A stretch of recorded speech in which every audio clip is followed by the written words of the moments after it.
Hi guys, welcome back. I just started the day with a lovely COVID test. We have to get tested every week while we're on call and show that upon arrival at the hospital. So I haven't yet had to do that yet, but today's marking my on-call period, so it's the new morning routine.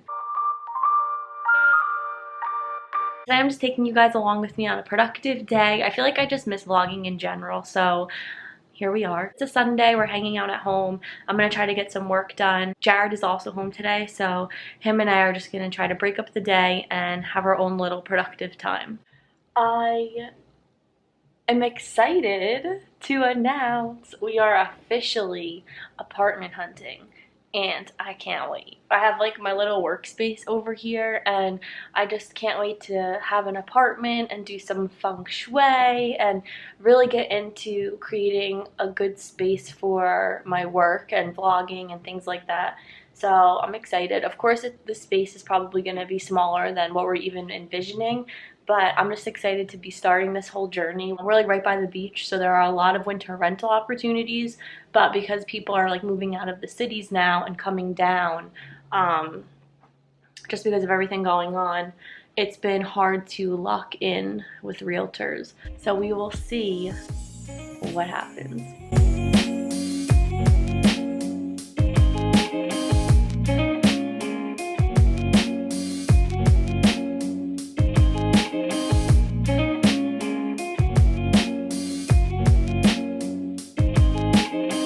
This is the typical morning, Lila prancing around me as I get ready. I actually recently switched to Pacifica Mascara and I love it. And I also use, hold on, I started with Pacifica with their hair stuff. I've used this for so long. It's Salty Waves. It smells so good. I feel like I just left the beach, but it's like nice because it gives you some volume and I really need a haircut, so okay, well this looks crazy, but it lasts and then it falls really nice.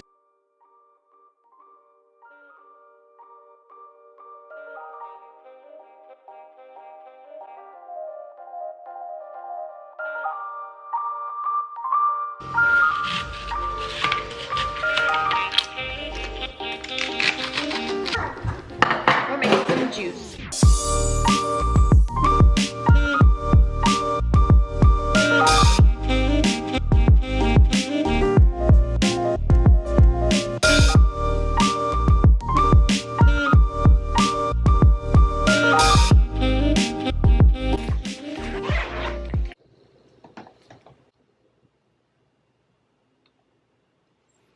Need help? Lila's. Mama! I was gonna write Lila's book. Lila's book.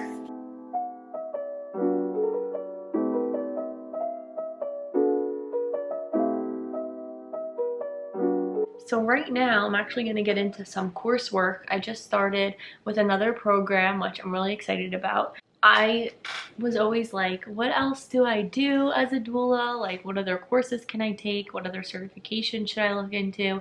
And if you guys are a new doula, you will know it's overwhelming. And if you are getting into this work, it's overwhelming. There are a lot of certifications and things that we can acquire. The best advice I can give to you if you're in this little predicament too is to take your time. Take your time researching. Try not to overwhelm yourself. There is no rush, and we will always be continuing education as doulas. So I've learned to just kind of wean out stuff that I want to look into, take a few days, do it again, talk to people. That's how I've made my decision on what coursework to take and what different things to acquire. And right now I'm actually in the middle of my herbal training, which is a self-taught program. It really gets into those details that we find ourselves searching online for and searching studies about and things like that. So I've really been enjoying it. I'm actually going to get into that right now. Facebook groups are also a great place to get more information on courses and learn about people's experiences through the courses, because ideally we want to hear about those reviews. Like, we don't always see the reviews online, so Facebook groups can be where it's at. My new rebozo came in. Oh yeah. This one is actually from Etsy, and I will leave the little link below because I am just obsessed with this. Just look at it. Oh my goodness. It's just gorgeous. Beautiful. Right now I'm actually entering my on-call period, so I figured as I'm packing my bag for birth, I'm going to show you guys what I normally bring. And this is my first birth still because of the whole COVID season. I haven't yet had a birth in the hospital, so it's still new to me, and this is just what I have collected through talking to seasoned doulas throughout my training experience, and after doing my own little bits of researching. This is what I feel comfortable with bringing right now, and this is what I enjoy sharing with my prenatal clients. We're gonna get into it. So of course, I bring my rebozo, which I showed you guys before. This is like my favorite tool to share with clients. I actually sent off my rebozo with a client when I couldn't attend their birth at the hospital, and she really enjoyed it. So these are always a really fun tool to use because I can use it with them, their partner can use it with them, and we actually filmed a video on some really easy, common ways to use a rebozo. So I will leave that up in the corner, and you guys can check it out if you're interested in some more little ideas. Another tool that I use are tennis balls, and this is a really great tool to have as a woman because we don't have strong hands, and if you do, you lucky, because I definitely don't. I bring the tennis balls, and we normally go over some pressure points with these. It could be a tool that the mother squeezes, it could be a tool that you roll on their back, it can be very versatile as well. I bring a pack of washcloths, and these are great because they can be warmed up in the microwave or they can be run under cool water and put into a cooler. The cool part about washcloths are you can pour some essential oils on them. This is great for if your mother is experiencing nausea or just not enjoying the smell of the room. The oils I prefer to bring are ylang ylang, peppermint, and lavender, and sometimes orange makes it into this bag. Sometimes it ends up out of the bag. Peppermint and lavender are really popular for going into labor. Peppermint is great for nausea. Lavender is great for relaxing. The way that I do it is I run the washcloth under some cold water, and then I just sprinkle some drops on the washcloth, and they can either put it on their shoulder and turn to it and smell it while they're going through a womb wave, or they can place it on the back of their neck, or you can put it somewhere else that's easy for them to get that scent and be able to just kind of throw it out of the way when they're over it. The other side of what I bring for clients is something for them to eat or just kind of keep in their mouth to keep a good taste if they did get sick, or if they just aren't really wanting to eat anything or they can't eat anything. I bring them gum and I bring them mint so they can just pop one in if they want it.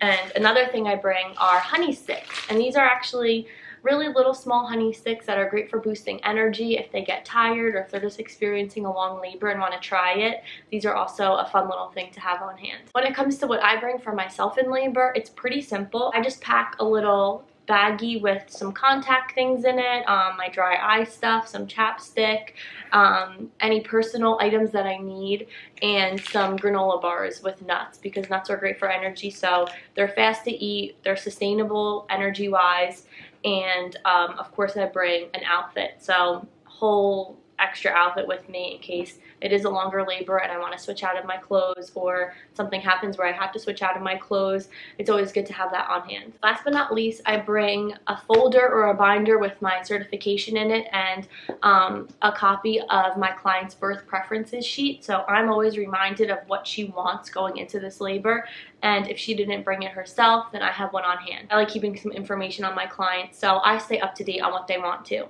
I'm going to end this productive day by filming a really cool, interesting video for you right now, and I'll see you guys in the next video.